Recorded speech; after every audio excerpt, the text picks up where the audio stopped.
Well, hello everyone. This is Al Fadi. Welcome back to a continuation of this exceptional video series that we're doing here, myself and Dr. J, which we have entitled MBS, The Great Islamic Reformer. And we've talked, of course, we build our talk around that amazing interview that he did with Al Arabiya TV. And that was done on April 27th of 2021. So far, we talked about MBS's vision for Saudi, known as the 2030 vision. Then we talked about the elephant in the room, and that's the extremism or Salafism or Wahhabism, whatever we want to call it. Today, we're going to throwing this elephant out. And of course, with me here to unpack this, our dear brother, Dr. J. Dr. J, welcome back. Oh, it's good to be back. So we talked about the elephant in the room. What are we going to do with that elephant?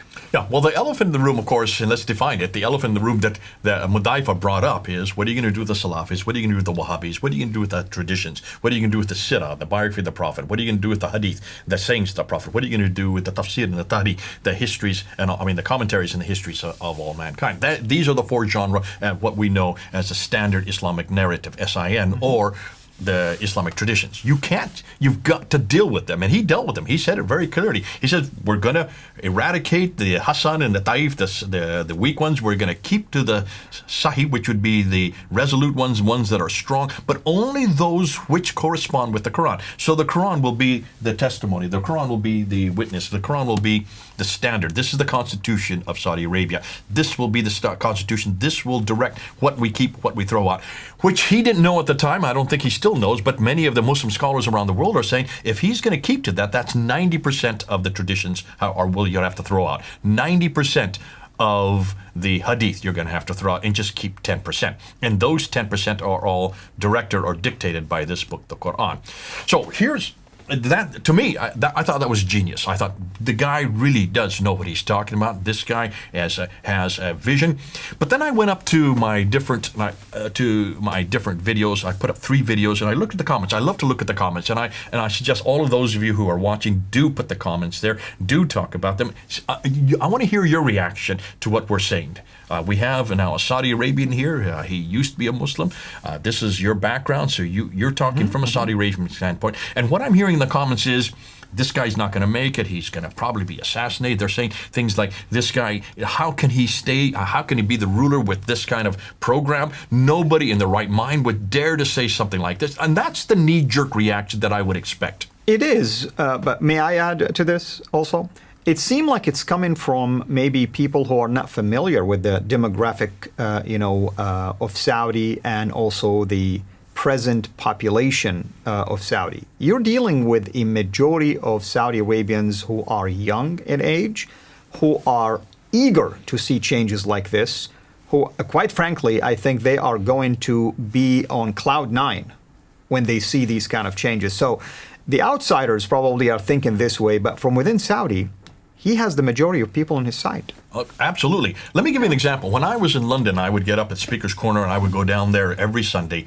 The ones that were at the base of my ladder were all the Salafis. These were the most extreme of the extreme. And the Speaker's Corner is a magnet for them, so I would expect them. I love to work with them. They were the ones I engaged with the most, and I did so for 25 years. And I remember whenever I left Speaker's Corner and went outside to the rest of London, I came across, well, there's a million Muslims. You can't help but come across Muslims, and I would talk to them. And the Muslims I met outside of Speaker's Corner were diametrically different than the ones at Speaker's Corner. And the ones at Speaker's Corner really represented a very small minority of all the other ones that I saw outside.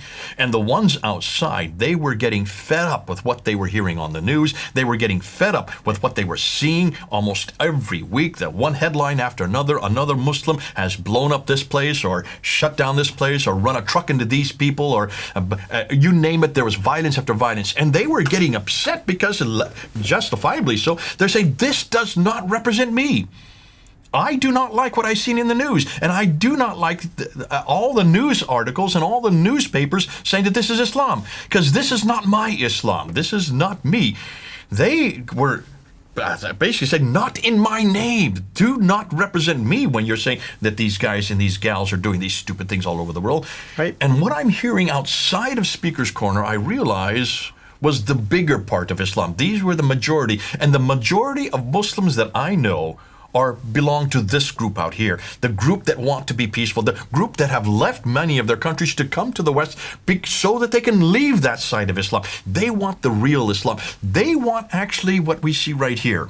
Take a look at here. This is what they want. That's right. I mean, I know some of my own family members are already, excited about what's happening in Saudi. And by the way, I mean, I want to go back and say this, and this is me speaking because I know my culture, I know my government, I know MBS's, the direction that he's trying to take and the power that he has. You have a minority group who definitely can be a thorn on any side. I mean, look at just ISIS and what ISIS did, and it was just a minority group. And they can certainly attract young radicals without a doubt. But the beauty about MBS and also the power that he has, he can put his thumb on those. What I worry about are the radicals outside, not inside. With that in mind, let me ask you this. You mentioned radicals, minorities at the Speaker's Corner. This group is absolutely scary and intimidating, without a doubt. Why is that, Jay? Well, I would suggest they are absolutely scary and intimidating, mainly because we let them be so. They are you the see, ones, nobody's thumping them. we are basically, anytime they do an atrocity, it's right across all of our headlines. Right. It comes into our living room. Right. And of course, it shocks all of us, and we're scared to death of them because we think, oh, we're next. We're going to be the ones that are going to be attacked. But take a look and ask, how much damage have they really done around the world? Mm-hmm. Oh, they take out maybe 200 here, 2,000 at 9/11. That's the biggest so far that I've seen in any one endeavor. They really don't really affect much of us. People thought that they would bring down our economy. They didn't bring down the American economy after 9/11.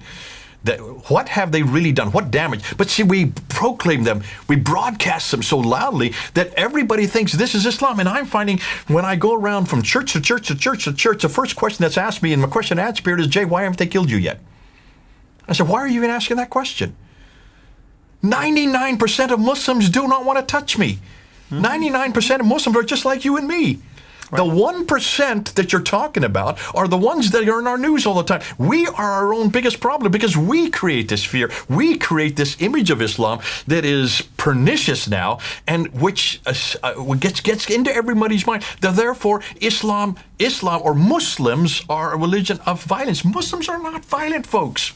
That's true. Let's be fair. I mean, we understand we need to distinguish between the teaching and what Muslims, the masses, know about this teaching. Only a handful know about it. That's why they are the radicalized one. That's why they're the zealot ones.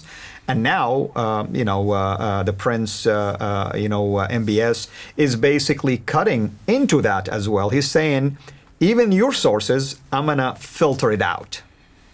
To me, I mean, he's done a genius job because what he has done is he's saying, I am going to now introduce a new Islam. An Islam that is based on technology, an Islam that's based on learning, an Islam that's based on research, an Islam that has towering buildings, that has some of the most advanced cities in the world, that has a NEOM project, this line here that goes 110 miles. Nobody has done this before. I'm going to show a new Islam. This is the Islam that we want the world to see. This is the Islam that we would like people to suddenly identify with. And as a Muslim, I would identify with this. As a Muslim, I would want this. Yeah. Even as a Christian, I would want this. As a Christian, I'm looking at this and I'm saying, this is what everybody in the world wants. Stop and think. Not just Muslims. Isn't this what the world wants? Isn't this what the world has been waiting for? Haven't we been waiting for someone to say this, to start building buildings like this, to start letting women start to drive and now saying that they don't have to cover up, to get rid of this view of Islam as being provincial and 7th century and being barbaric and isolated? Or don't we really want a religious Islam that we could go to, that we could bring home to tea? I always say, this is the kind of Islam I like to introduce to my mother. This is the Islam that I would suggest 90 to 99% of the Muslim world really is. But they don't know. They've never had anybody represent them like this because all that we see in our newspaper are the Salafis and the extremists and the bombings and the violence and everything else. And so we pretty much have foisted this on them. And the Muslims are getting fed up with this. And I hear Muslims say this all the time. This does not represent me. But MBS, what he's bringing forward, that's something that does represent them. That they can be proud Exactly. of. That's an identity they can grab and hold on to. And I would suggest maybe the rest of the world would also agree with that. I would suggest every country will want to support this model, will want to support this project, will want to support this vision, Vision 2030. It's not just a vision for Saudi Arabia. This is a vision for the whole world. This is a vision for you and me. This is a vision for all the 1.8 billion Muslims who don't have anybody representing them, have never had a voice before, and now they want this voice. Well, back to you as a Saudi Arabian. How do you feel? I mean, it feels great. And I tell you what, Jay, I mean, isn't this what you and I have been doing for the last 2 years at least? You started with that. We've been doing it together as well from time to time. Talking about, I mean, MBS has a lot of room to do what he's trying to do, simply because we're discovering things that cut into the origin of Islam, the sources of Islam, the fact that some of it was added later. So he does have a lot of power to reevaluate all of this and indeed reform it. Okay, you're kind of jumping to the next episode, but before you do that, before we get into that, I want to just back up a little bit.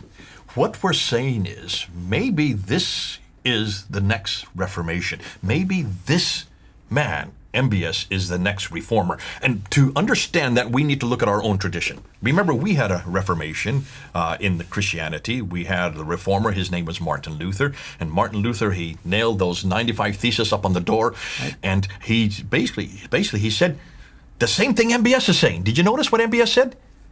Go back to the Quran. What do you think Martin Luther said? Sola Scriptura. Come back to the Bible. Nothing but what's in the Bible. This is what Martin Luther held up and said, only that which is in this book must we hold to. This becomes our litmus. This becomes our standard. Did MBS not say the exact same thing on April 27th? This will, let me put it right side up so I get it the right way. Didn't MBS say this will be our standard? This will be our litmus. This is what everything must be dictated by, just like Martin Luther. Do you see the parallels there? It is. And my hope and prayer is that also the Crown Prince will take it a step further, because all we need now to do is even reform the interpretation of some of those problematic passages. Okay, we're going to get into that. You're jumping ahead again. I can see where you're going. I but want let's just people stop to right be here. thinking along these lines. Stop and think. Yeah. Are we not looking at a new Reformation in Islam? Is this not the Reformation that we had in the 1500s? That was we're talking about 600 years, almost 600 years ago. We've had our Reformation by one man. But see, Martin Luther was not a very powerful man, was he? No, he was not. I mean, just a priest. It's just his movement picked off. He was a priest, but he had a book that really was more powerful than anything he said or did. And when people, and what he did, he's made sure that this book could be read by everybody. And so he had it basically, he had it translated into the languages of the people so they could read it for themselves. And that started the Reformation, which has had an impact on you and me. We're part of that Reformation. They call us protesters. We were protesting the traditions of the church. Yes, we are Protestants, protesters. But see, let's look at the guy behind this one, MBS. He is the new reformer, but does he not have an awful lot more power than Martin Luther had in his day? Huge amount more power, because of look what he's already done. See, Martin Luther had nothing to show for it. Martin Luther had nothing that he was bringing people to. He had no vision of a new world order like MBS have. MBS, he has all this working for him. MBS is already 6 years into this project, only 9 more years to go. I think it's going to go beyond 2030. It'll probably be 2040, 2050, but they're calling it 2030 because some of the technology hasn't even been invented, like the rail line that they're talking about or the flying cars. Those have yet to be invented. They will be, but can you see? But the infrastructure and everything most likely will be in place, or at least everyone can see something tangible by 2030. So if he is the reformer for Islam, he's coming into it with a lot more clout, a lot more power, and a lot more accomplishments.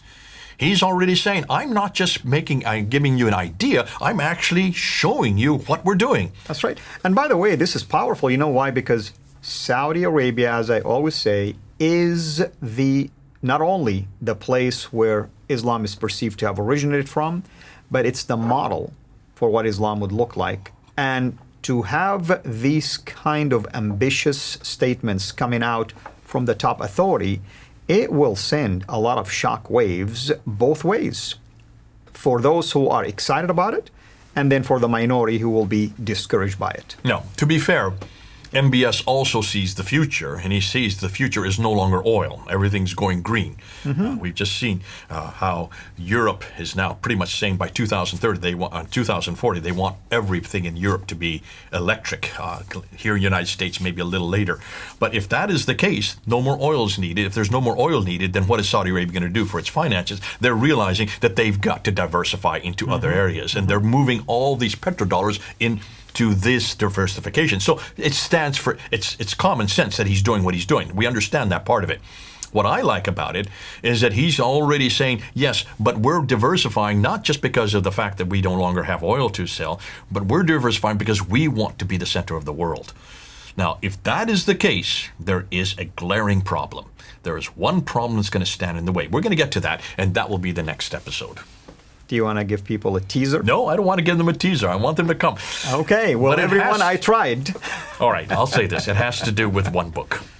All right. Well, of course, I mean, it won't be Jay if there is no book and man to be talking about. Book, the man, and the place. But all that to say, really, this is, you have no idea how excited I am about all of this. I would really, step out in faith and say this is an answer to prayer.